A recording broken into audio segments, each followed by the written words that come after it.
नमस्कार, मैं हूं अजय और आप देख रहे हैं महाबहस।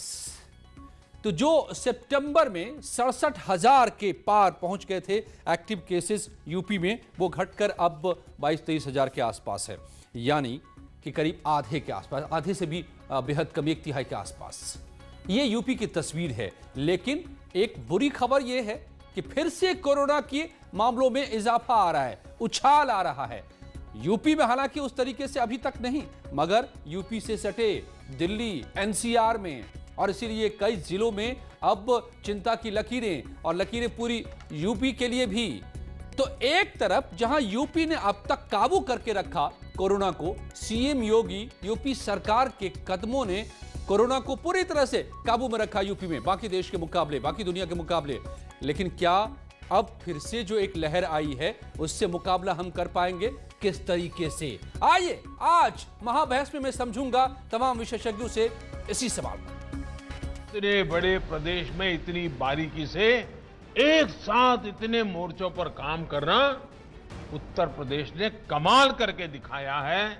मैं उत्तर प्रदेश की जनता को, उत्तर प्रदेश की सरकार को और योगी जी की पूरी टीम को बहुत बहुत बधाई देता हूं। कोरोना से देश परेशान, यूपी सावधान। 5 जनपदों को छोड़कर बाकी सब जगह पे कोरोना का संक्रमण कम हुआ है, जिसकी वजह से हॉटस्पॉट भी कम हो गए हैं, कंटेनमेंट क्षेत्र भी सीमित है अभी। कोरोना पर लगाम, वैक्सीन का इंतजाम।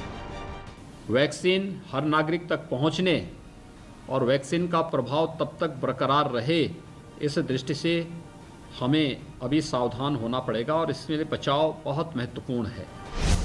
महामारी के खिलाफ जंग अभी जारी है। उत्तर प्रदेश की सरकार, खासकर योगी आदित्यनाथ जी की सरकार, पूरी तरह इस महामारी से लड़ पाने में अक्षम साबित हो रही है। अभी भी सरकार सचेत नहीं रही है, कह रही सब कुछ ठीक रहेगा। हम तो भगवान से प्रार्थना करेंगे कि अब हम लोग उत्तर प्रदेश में किसी को ना खोएं। योगी मॉडल हिट, कोरोना कितना चित? आज महाबहस इसी पर। जी हाँ, तो कोरोना से हम अभी कितना अब और डरें, कितना सतर्क रहने की जरूरत है, इसलिए मैं डरने की बात कर रहा हूं। डरने का मतलब ये कतई नहीं कि वाकई डर जाएं, लेकिन चौकस रहने की कितनी जरूरत है। क्या फिर से जो कोरोना ने दस्तक दिया है, यूपी को दस्तक दे रहा है, दिल्ली में कोरोना की भारी लहर देखने को मिल रही है फिर से एक बार, तो क्या यूपी को कितने सावधान होने की जरूरत है? सरकार क्या क्या कर रही है हमें बचाने के लिए, जो अब तक करती रही है? और आगे अगर वैक्सीन आया तो कैसे यूपी की हर एक जनता को यह वैक्सीन सरकार पहुंचाएगी, देगी? डॉक्टर समीर सिंह, प्रवक्ता बीजेपी के, मेरे साथ जुड़े हुए हैं। मेजर आशीष चतुर्वेदी, समाजवादी पार्टी के नेता प्रवक्ता। डॉक्टर डीपी मिश्र, पूर्व सीएमओ, मेरे साथ हैं। डॉक्टर नीरज निश्चल, एसोसिएट प्रोफेसर हैं all India institute of medical sciences से, एम्स से। सुभाष शर्मा साहब, पूर्व आईएएस ऑफिसर हैं। स्वागत है आप सभी का मेरे साथ। डॉक्टर डीपी मिश्रा जी, आप सीएमओ रहे हैं, आप यूपी को बड़े अच्छे से समझते हैं। मैं आपसे ही सबसे पहले समझना चाहता हूं, क्या फिर से एक बार जो तस्वीर और लहर की बात हो रही है, वेव की बात हो रही है, तो हमें कितना डरने की फिर से एक बार जरूरत है? देखिए, हर जगह पूरे विश्व में जहां एक बार कोरोना की महामारी आई थी और काफ़ी सबसाइड हो गई थी, कम हो गए थे केसेस, उसके बाद भी वहां दूसरी लहर आई है। तो ये जो कोरोना की पैंडेमिक है, इसका ये स्वाभाविक रूप है कि कम हो जाता है, उसके बाद दोबारा ही आता है।